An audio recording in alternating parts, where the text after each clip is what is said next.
Good afternoon, everybody. Um, Thank you so much for your kind introductions. Our eminent guests who are present here today, my fellow HR colleagues, few of whom are here who have worked with me earlier. So thank you for coming by. It's indeed a great pleasure to be here. More importantly, delivering a keynote address. A keynote address is the art of saying nothing very briefly. And I'm going to make a big attempt of keeping it that way. First of all, I want to congratulate you, Srikanth. Under your leadership, what you're trying to do for NASSCOM is singularly distinct from the kinds of associations that we have had, because the digital touch is so much more important today. I would also like to recognize another very important group which is here, and that is my fellow HR colleagues who have taken the time to be present. It's also very important because part of learning is just hanging around, networking, trying to find out what's going on elsewhere, a little bit of gossip here and there, and a pulse of what's happening around. So I think it's a great opportunity. Is also an opportunity to get away from the drab of what we do in our jobs or the excitement that we have in our jobs, whichever way you want to look at that. We are here to talk about science and technology of talent acquisition. Jim Collins. Jim Collins? He wrote a famous book called Good to Great, of course, Good to Great. Famously said that good vision without great people is irrelevant, inconsequential. You cannot have something which is a great vision, but you don't have good people to go and execute that. Maybe as much as we talk about the science and the technology around this, perhaps there is a bit of art as well, but that we will come to in a moment. I also wanted to talk a little bit more about why this is important. We all know that we live in a highly competitive world. Every one of the leaders who are present here, you would know how easy it is or how difficult it is to get talent into your organization. More for people to stay back in the organizations, isn't it? So this is not an easy task that we perform. But there is, and we all look for talent which is outstanding. I mean, nobody comes in and says, I want to hire really the dregs. I want to hire the best. And I want to do it in a seamless way. I want to do it in a way which makes it easy on all of us. Gallup did a study. And the study suggested that if you selected just the top 20 of the talented candidates for any role, they saw a 10% increase in productivity, 20% increase in sales, 30% increase in profitability, and an organization where there's a 25% decrease in people's attrition, people leaving their organization. So really, it makes a lot of meaning trying to get some outstanding people into an organization. Hopefully all these statistics get us to really hire the best that we have in the country. A little bit of history. Where did all this talent acquisition and all this science and art come from? Talent acquisition is nothing new.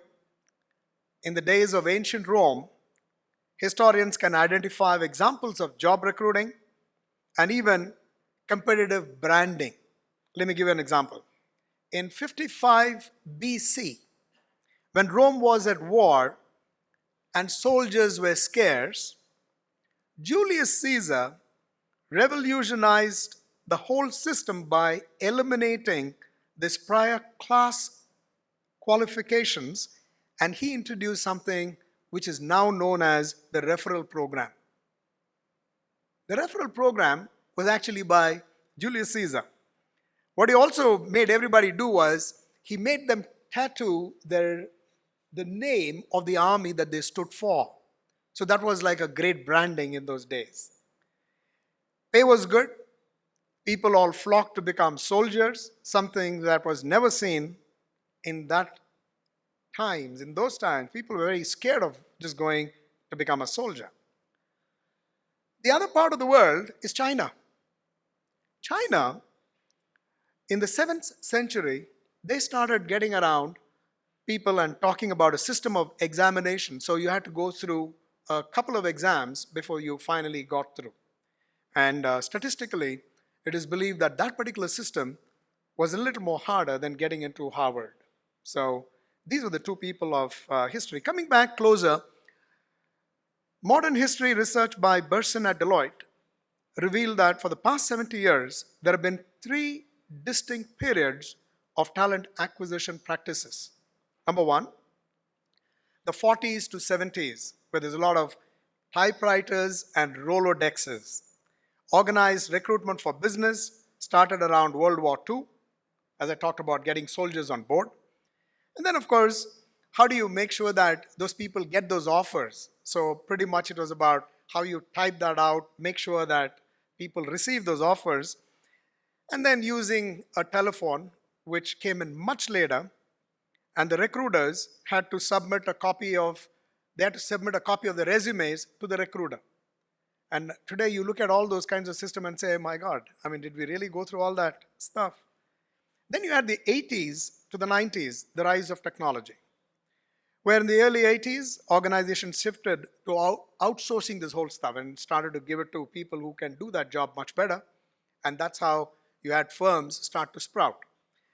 Recently, I was with the chairman, Mr. Agarwal, of the person who brought in this country organized recruiting as a recruiting firm, which was good old days of ABC. And I had a very long chat with him.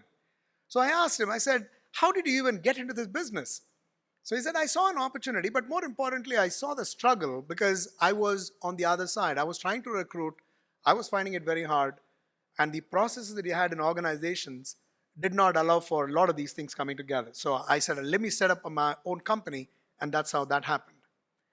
Then, of course, you started to get to things like applicant tracking systems.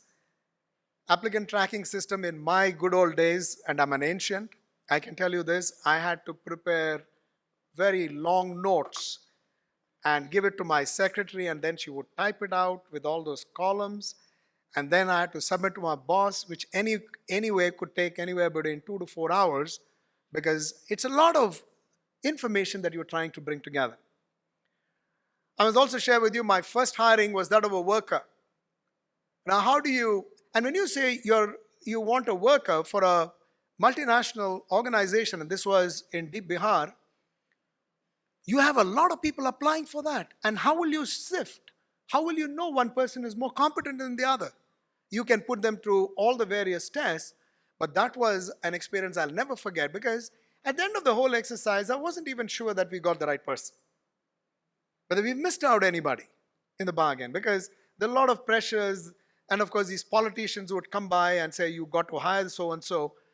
My first experience was, I said, if we had something which could make this whole thing easier, how nice it would be.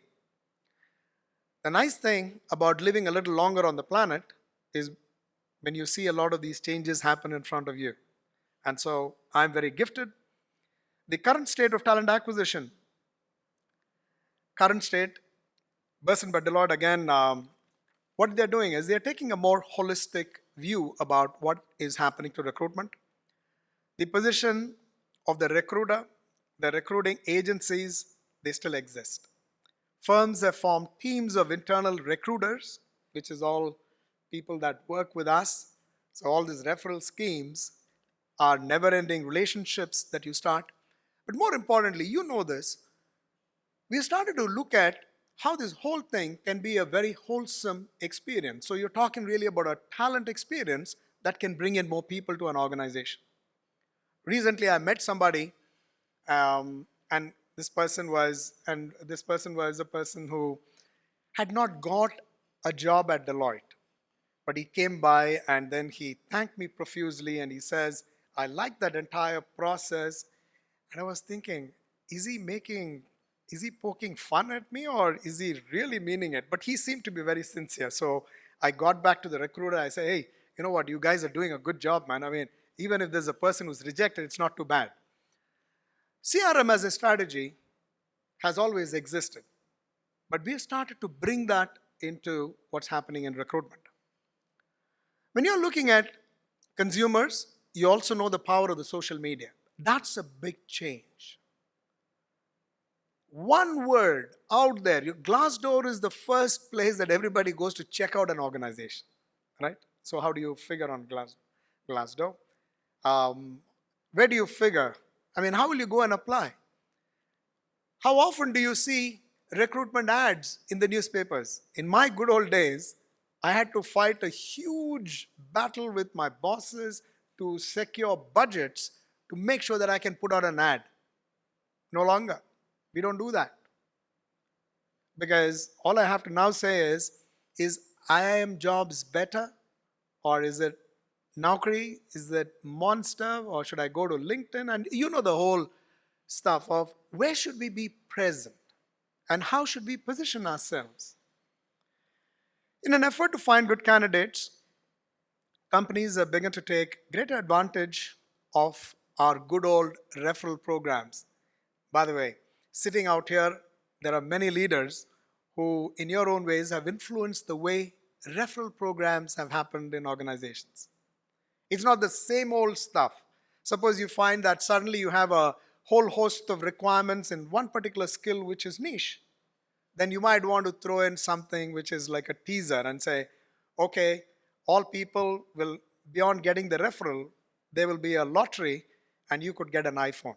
So you're really propelling people to go and do a better job of these referrals. And I'm sure Julius Caesar never imagined the kind of advancement that has happened to programs like the referral program. And then, of course, there is the passive job seeker. All of us are aware of this. So if you're on to LinkedIn and you're on to Facebook, and if you find that there is somebody who is liking whatever that you put on, you start to wonder, my God, do I know this person so well, or is it something that is going to happen? And right as rain, after the third like, there will be a gentle mail to you say, hey, I really liked all this stuff. Is there an opportunity someplace? And would you know? They're not very direct, right? They won't tell you, I need a job. They will say, would you know of these things? And this is the kind of skills that I have. So, by the way, if it is from people, that's fine. But suppose you have to seed it in people, how will you do that? Now, that's the art side that I'm looking at even as we look at science. Today, even when you get all those resumes, how will you ferret them? So today, you have a technology. In the good old days, I'm talking about what happened 15 years ago. 15 years ago, there used to be something called parsing. Anybody familiar with this word parsing? Very good. The good old days, you had this parsing. All you have to do is put this thing through all those keywords you could take, and it would get fed, and then you would do a search on that, and then, but you're not very sure whether people have really put those right words there. Today, we are getting into bots. And we are starting to find artificial intelligence is slowly creeping its way, and it's of enormous value to us. I was at a seminar recently, and I was talking to this friend of mine, and he was talking about the several things that's happening in technology. So I asked him, I said, what's the big thing that's happening in your firm? And he spoke very passionately about how AI is transforming a lot of stuff in his organization. So I said, okay, the next time when I come to Delhi, I would certainly want to catch up with you. How do I do that? So he said, oh, no problem. Amy will get in touch with you. I said, Amy, what's her full name? He says, Amy is just a software. She is my personal assistant, but she takes care of everything. So I said, you mean to say that she takes care of my calendar, she takes care of my mails, anything which you have to do in the course of your work, you can get this done for $24 a month. And I went back thinking, my God. I said, so what's the biggest struggle that you've had in your job? So he says, talking to Amy. I said, how difficult is that? So he says, you got to make sure that she learns, because artificial intelligence is about who are the kinds of people I'd like to meet. Because Amy can also send a mail saying, hey, sorry, he's busy. But who are those people? So you got to say, Amy, if you find these people who are my friends, and if you find them on my contact list, then make sure that you send them this kind of letter. So you got to really teach them. So that is really what is happening. And this is happening at a secretary's level. Can you imagine what is happening? And by the way, there are lots of things that is happening in this space. Sometimes you look at it and say, it's going to put a lot of people into more creative jobs. I'm not saying people are going to lose jobs. I think what's going to happen is all the routine stuff that always has challenged people like yours truly is going to be done by somebody else. And hopefully, I'm able to ferret out all the things that I do require. So what does talent acquisition of the future look like? Talent acquisition of the future looks like there are lots of people who won't even go to school. There are lots of people who will not look at furthering their education. Because if this is all that is required to do a bunch of things, I may not want to go and get myself certified. I don't need to do that because that is talent. I'm told at the NASSCOM conference, you're going to have somebody who's almost like a 13 or 14-year-old boy, and he's going to speak about artificial intelligence. Because this boy says it's pointless going to school. You're going to be having a lot of talent which is at large, and they may not want to work in regular organizations. You have a bunch of 85% of people that work in my firm are millennials. And the big struggle that I have is at the end of almost a year or so, they would come by and say, I've been working here for a very long time. And how do I tell this person? I say, hey, listen, you got to take it easy. I mean, you got to work for another couple of years. Unless the job is interesting, they are already looking at something else. So I said, what will interest you? Something new. So the world is slowly moving into talent at large. And today, I'm looking at least 15% of my people who are open talent. So how do I create an open talent network? Many of us sitting out here will be challenged with just this notion. How do I attract those people? How do I make sure that those people find that the projects that I have and the work that I have is very interesting? Many, many years ago, you had GE. Now, GE had a problem. The GE problem was, GE is always thought of to be a manufacturing organization, right? Everybody thinks that it's a manufacturing organization. So GE said, we've got to make it interesting for the millennials to come up. So they started to use humor. And they also knew that they had an image problem. So how do you deal with that? So they came out with a very creative ad campaign called What's the Matter with Owen? What's the matter with Owen? So now this is something that they put out. It had almost like some 800,000 hits. And something which caught the imagination about what an organization is. Which brings me to something which is very important in what we do is brand and marketing. Brand and marketing is a lot about how do you position your firm